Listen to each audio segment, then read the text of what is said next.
Legal restrictions on advocates. Bar council of India कुछ legal restrictions लगाती हैं advocates पे, उनके बिहेवियर पे, एंड उसके वजह से उन्होंने professional etiquettes and ethics lay down किए हैं। उनमें से कुछ जो रूल्स हैं हमारे ऊपर जो एप्लीकेबल होती हैं कि an advocate should not communicate in private to a judge with regard to any matter pending before the judge or any other judge. An advocate should not influence the decision of a court in any manner using illegal or improper means such as coercion, bribe, corruption, etc. etc.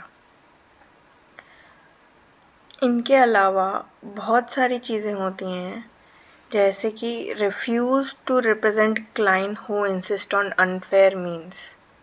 अगर आपका कोई client आपको बोलता है कि case ख़त्म होने के बाद आपको मैं 10% दे दूँगा इस केस का, that is called unfair means. And ऐसे एडवोकेट्स को रिफ्रेन करना चाहिए इस तरह के केसेस लेने के लिए। फिर एडवोकेट को प्रॉपर ड्रेस कोड में होना चाहिए। प्रॉपर ड्रेस कोड जैसे फॉर एग्जांपल बॉम्बे में हाफ कोट अलाउड है, सुप्रीम कोर्ट में आपको फुल वाइट या ब्लैक पहनना होता है, फिर उसके ऊपर कोट होना चाहिए, फिर उसके ऊपर गाउन होना चाहिए।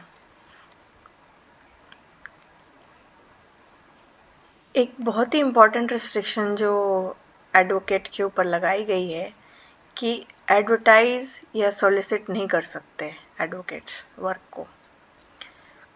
कोई भी circular, advertisement, touts, personal communication, interviews, इन सब की तरह से नहीं कर सकते आप एडवर्टाइज।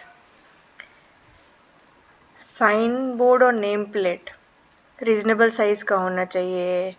स्टेशनरी इंडिकेट नहीं करना चाहिए कि that he has been president और member of a bar council और एनी एसोसिएशन। इस तरह की चीज़ें में बहुत ही इम्पोर्टेंट होती हैं।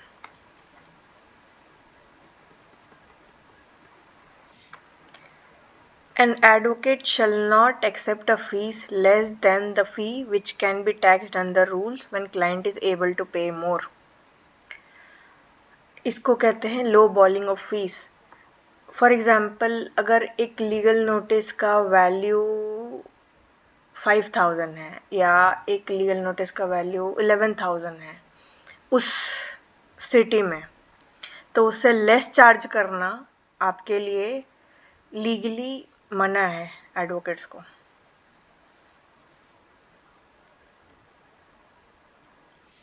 तो ये कुछ रिस्ट्रिक्शंस हैं जो एडवोकेट्स को, स्पेशली यंग एडवोकेट्स को ध्यान रखनी चाहिए अपने प्रैक्टिस में।